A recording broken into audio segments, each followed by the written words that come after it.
2025 లేదా 26లో డిగ్రీ లేదా బీటెక్ చదివారా? సాఫ్ట్‌వేర్ జాబ్ కోసం ఎదురు చూస్తున్నారా? అయితే కోడ్ జ్ఞాన్ 100 డేస్ కోర్సులో చేరండి, జాబ్ సాధించండి. నమస్కారం సార్. నమస్తే.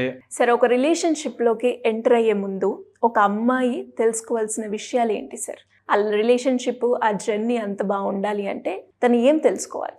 మ్యారేజ్ రిలేషన్షిప్స్ గురించి మాట్లాడితే ఓకే, చాలా ఇంపార్టెంట్గా తెలుసుకోవాల్సిన ఒక 5-6 పాయింట్స్ ఉన్నాయి. నంబర్ 1 వచ్చేసి ఎమోషనల్ నీడ్స్. అబ్బాయి యొక్క ఎమోషనల్ కేపబిలిటీ ఇది తెలుసుకుని తీరాలి. చాలా మంది ఈ పాయింట్ నెగ్లెక్ట్ చేస్తారు. వాళ్ళకి డబ్బు ఉందా, ఆస్తుందా, హైట్ ఉన్నాడా, బాగున్నాడా, జుట్టు బాగుందా, ఇది చాలా తప్పు. ఎమోషనల్ నీడ్, బికాజ్ నేను ఎమోషనల్ థెరపిస్ట్ కాబట్టి అది చెప్తున్నాను కాదు. ఒక మనిషి సిచ్యువేషన్ వచ్చినప్పుడు ఎలా బిహేవ్ చేస్తాడు, that is a most important point. ఇది అందరు అమ్మాయిలు నేర్చుకోవాల్సిన స్కిల్.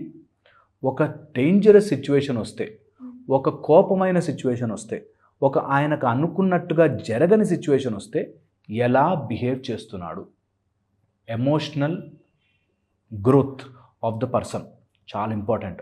ఎమోషనల్ ప్రిపేర్డ్నెస్ ఉందా లేదా, వెరీ ఇంపార్టెంట్. ఎందుకంటున్నానంటే ఏదైనా సందర్భం వస్తే వాడు అన్నిటి కోపం వచ్చేస్తుంది. అసలు కోపం కానీ మంచివాడండి, రాంగ్, నాన్ సెన్స్. ఎప్పుడు ఒప్పుకోద్దా పాయింట్. కోపము కానీ మంచివాడండి ఉండదు. నువ్వు ఆ కోపాన్ని ప్రతి సంవత్సరం, ప్రతిరోజు, ప్రతి నెల తట్టుకోలేవు. సో ప్రతి దానికి కోపం వచ్చేసి అన్నిటికీ ఇరిటేట్ అయిపోయి, రాంగ్, నాన్ సెన్స్. అలాంటి వాళ్ళు చాలా జాగ్రత్తగా. ఎమోషనల్గా కంట్రోల్ లేనివాడు, ఎమోషనల్ మృగం అంటాం మేము, ఎమోషనల్ యానిమల్, అలా ఉన్నవాడు వేస్ట్. ఓకే, అదొకటి బాగా తెలుసుకోవాలి. ఎమోషనల్లీ బాగున్నాడు, యు ఆర్ 90% త్రూ. ఓకే, ఏదైనా ప్రాబ్లం వస్తే ఫేస్ చేద్దాం, తట్టుకుందాం, ఏం కాదులే తీసుకుందాము అనేటట్టుగా ఒకటి. బయట కనడం కాదు, నిజంగా ఉండగలగాల క్వాలిటీ, అది అసెస్ చేయడం రావాలి. Okay, emotional. సెకండ్ వచ్చేసి ఫ్యామిలీ ట్రీ. మనకి ఎప్పుడు ఇటు 7 తరాలు అటు 7 తరాలు అని చెప్పారు. ఎందుకంటే ఒక మంచి ఫ్యామిలీ ఎన్వైర్న్మెంట్లో పెరిగిన వాడు జనరల్లీ బాగుంటాడు. జనరల్లీ 90% బాగుంటాడు. ఎందుకు మనము అలోన్గా ఉన్నవాళ్ళు బాగుండరా అని కాదు. చాలా మటుకు కొన్ని రిలేషన్స్ ఎలా ఉంటాయి, అలోన్గా ఉన్న వాళ్ళకి ఆర్ ఒక్కడే ఉన్న వాళ్ళకి రిలేషన్స్తో ఎలా ఉండాలో తెలియదు. ఒకవేళ ఫ్యామిలీ మంచి ఫ్యామిలీతో త్రూ అండ్ త్రూ కలిసి ఉంటే ఒక బంధముతో ఎలా ఉండాలి అని తెలుస్తుంది. ఎందుకంటున్నానంటే ఎనీ బంధం will have a rule.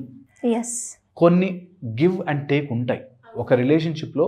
Okay, ఇది మంచి, ఓసారి కోపం ఉంటుంది, ఓసారి ఉండదు, ఓసారి హ్యాపీగా ఉంటామనే ఆ గివ్ అండ్ టేక్ బంధం ఉన్న వాళ్ళకే తెలుస్తుంది. సో ఫ్యామిలీ బాగుండేటట్టుగా చూసుకోవాలి.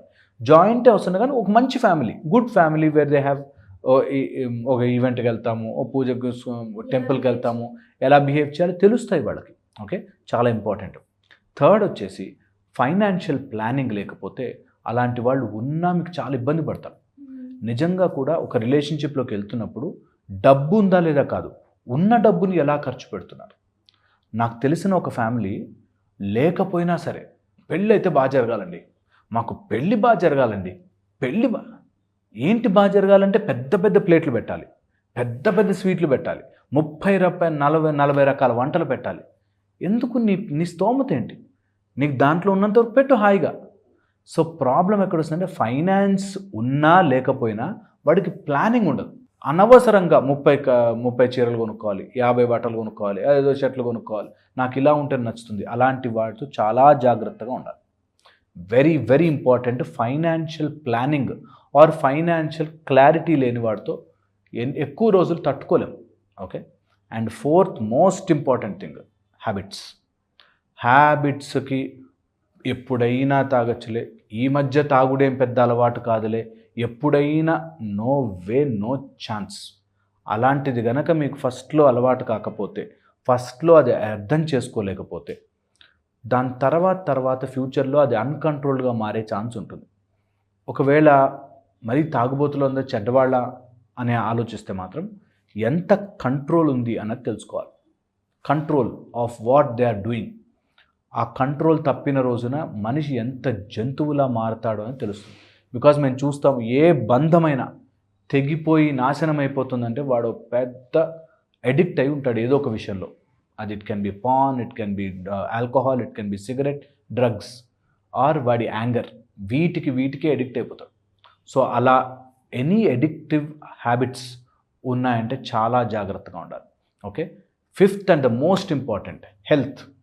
ఒక అబ్బాయి వాడి హెల్త్ గురించి పట్టించుకోలేదు అంటే, హెల్త్ని కేర్ తీసుకోవట్లేదు అంటే, అలాంటి వాడు చాలా చాలా చాలా ఇబ్బంది పడతాడు.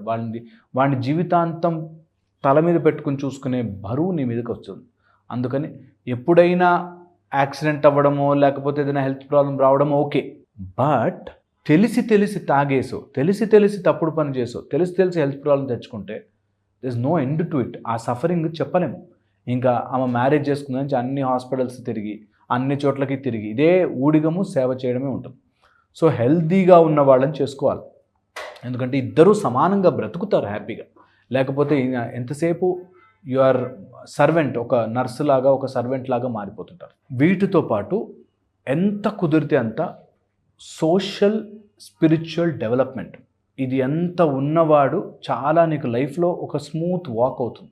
ఎప్పుడైతే ఈ స్పిరిచువల్ సోషల్ డెవలప్మెంట్ ఉండదో, సోషల్ డెవలప్మెంట్ అంటే నేనుంటున్న కాలనీలో నాకు 100 మంది శత్రువులు ఉన్నారనుకో, నేను మంచివాడిని కాదు, పక్కనోడు మంచోడు కాదు, ఎదురుండ మంచోడు కాదు, వాడు మంచోడు కాదు, అందరూ నువ్వు మంచోడు కాదు అన్నారు, నువ్వు మంచోడు కాదు. సో చాలా important that you are living in the social dynamics. Okay, 1 spiritual development చాలా చాలా ఇంపార్టెంట్. ఏదో ఒక భక్తి మార్గంలో, భక్తి ఎందుకు ఇంపార్టెంట్ అంటే వాడికి భయము భక్తి ఉన్నవాడంటే there is a discipline in their life. ఆ రెండూ లేనిది ఎట్టన్నా తిరగచ్చు మనిషి, ఎలాంటి మృగమైనా అయిపోవచ్చు. నాకు భయం లేదు, ఐ కెన్ డూ ఎనీథింగ్. నాకు భక్తి లేదు, నాకు దేవుడే చూస్తాడనే భక్తి లేదు, కాబట్టి ఐ కెన్ డూ ఎనీథింగ్ అన్నట్టు. సో అందుకని రాంగ్ వెళ్ళే మార్గం ఉంటుంది. వీటిని జాగ్రత్తగా మైండ్లో పెట్టుకుని, ఇంకా అట్లా లిస్ట్ చేస్తే చాలా ఉన్నాయి. వీటిలోనే నేను ఎప్పుడు చెప్తాను, highlight important point, mental health support చేసేవాళ్ళు. నీకు ఫ్రస్ట్రేషన్ వస్తుంది, నీకు పిచ్చి కోపం వస్తుందంటే ఏం కాదురా నేను ఉన్నా కదా అని చెప్పలేని వాడు నీకు ఎప్పటికీ అవ్వలేడు. అండ్ ఓన్లీ మాటలు చెప్పేవాడు నీకు ఎప్పటికీ కుదరదు. ట్రూ, ఇది చాలా ఇంపార్టెంట్. ఈ విషయం మెంటల్ హెల్త్ అనగానే ఏం కాదు బేబీ నేనున్నాను నోట్తో అంటే కాదు, రియల్గా ప్రాబ్లమ్ని సాల్వ్ చేయగలిగే కెపాసిటీ ఉన్నవాడు కావాలి. అలాంటి వాడైతే నిజంగా ఈ పాయింట్స్ చూసుకోవాలి. ఏ అమ్మాయి అయినా సరే లిస్ట్ రాసుకుని 6-7 పాయింట్స్ ఇవి ఉన్నాయా, mostly they will be fine. Mostly అయినా కూడా కాంప్లికేషన్స్ వస్తే తట్టుకుని ధైర్యంగా ఫేస్ చేసి మార్చుకునే కెపాసిటీ ప్రతి అమ్మాయిలో ఉండాలి. అండ్ నాకు ఎప్పుడు నమ్మకం తెలుసా, ఒక ఉమెన్ బాగుంటే ఆ ఫ్యామిలీ, ఆ సొసైటీ అంతా బాగుంటుంది. ఉమెన్ హెల్తీగా ఉండాలి. So always make sure that me compatibility తీసుకుని తెలుసుకుని అలాంటి వాళ్ళని చూస్ చేసుకోవడం ఈజ్ అ రైట్ ఆప్షన్. లేదు మీరు ఆయన పట్టించుకోవట్లేదు, నాకు చూస్తే బాగుంటుంది. ఒక అమ్మాయి అన్ని క్వాలిటీస్ బాగున్నాయి, జుట్టు లేకపోతే వదిలేస్తుంది. జుట్టు ఉండాలండి, నాకు జుట్టు చిన్నప్పటి నుంచి నేను బట్ట తర్వాత ఊహించుకోలేనండి నా అందను. So these are simple things, వీటి వల్ల చాలా మిస్ అయిపోయిన వాళ్ళు ఉంటారు. సో అందుకని ఈ పాయింట్స్, ఎమోషనల్ హెల్త్ని, మెంటల్ హెల్త్ని, నీ మెంటల్ హెల్త్ సపోర్ట్ చేసే వాళ్ళని, health, finances, family life, social and spiritual development, ఇవి ఉంటే హోప్ఫుల్లీ వాళ్ళు బాగుంటారు. అమ్మాయిలందరూ కూడా అబ్బాయి బాగున్నాడా లేదా, హైట్గా ఉన్నాడా, నల్లగా ఉన్నాడా, తెల్లగా ఉన్నాడా అని కాకుండా మీరు చెప్పిన క్వాలిటీస్ ఏవైతే చూసుకుంటే, అంటే ఇప్పుడున్న సమాజంలో ఇలాంటివి చెక్ చేసుకొని కనుక ఒక రిలేషన్షిప్కి వెళ్తే చాలా బాగుంటుంది అనిపిస్తుంది. Thank you sir, thank you so much. Suman టీవీలో మీ పర్సనల్ అండ్ బిజినెస్ ప్రమోషన్స్ కోసం కింది నెంబర్కి కాంటాక్ట్ చేయండి.